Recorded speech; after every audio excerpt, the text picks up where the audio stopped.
కేంద్ర నిధులపై చర్చకు సిద్ధమంటూ కాంగ్రెస్ బీజేపీ నేతల మధ్య సవాళ్ల పర్వం నడుస్తోంది. హన్మకొండ అమరవీరుల స్తూపం దగ్గర చర్చిద్దామని కాంగ్రెస్ ఎమ్మెల్యే నాయిని రాజేందర్ సవాల్ విసిరగా ఎక్కడైనా సరే చర్చకు రెడీ అంటూ BJP MLA Payal Shankar counter ఇచ్చారు. ఇద్దరి మధ్య ఆ డైలాగ్ వార్ ఇప్పుడు చూద్దాం. కిషన్ రెడ్డి గారు, బండి సంజయ్ గారు మంత్రులు వచ్చి మాట్లాడిన మాటలు చూస్తే ప్రజలు నవ్వుకుంటున్నారు.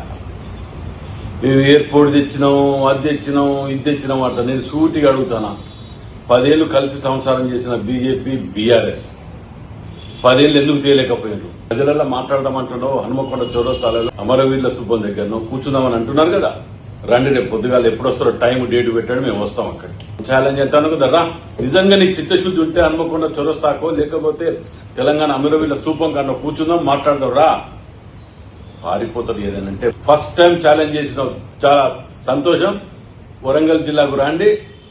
ముఖ్యమంత్రి రేవంత్ రెడ్డి గారు మా కాంగ్రెస్ ప్రభుత్వం వచ్చిన తర్వాత ఉమ్మడి వరంగల్ జిల్లాకు తెచ్చిన నిధులు మీరు 10 ఏళ్ల గతంలో ఉన్నప్పుడు బీఆర్ఎస్ బీజేపీ కలిసి సంసారం చేసినప్పుడు నిధులు కూడా తేలిక దానికంటే 3 ఏళ్లలో ఎక్కువ తెచ్చినాం. మేము నిరూపిస్తాం, రండి.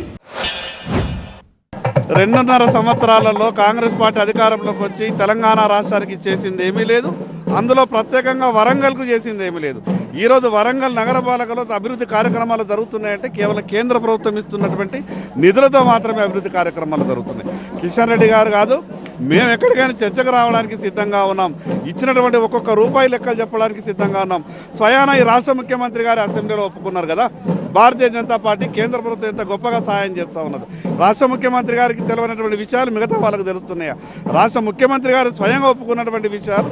ఈరోజు లక్షల కోట్ల రూపాయలు కేంద్ర ప్రభుత్వం తెలంగాణకు నిధులు ఇస్తున్నది కాబట్టి ఈ రాష్ట్రం ఆ మాత్రం కన్నా మనలో కొనసాగుతూ ఉంది.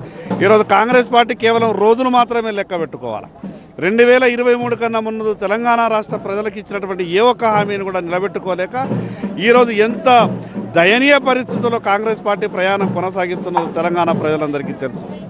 ఎట్టి పరిస్థితులలో ఈ రాష్ట్రంలో 2028 ఎన్నికలు జరిగినా 29లో జరిగినా భారతీయ జనతా పార్టీకి అధికారంలోకి రావడం ఖాయం.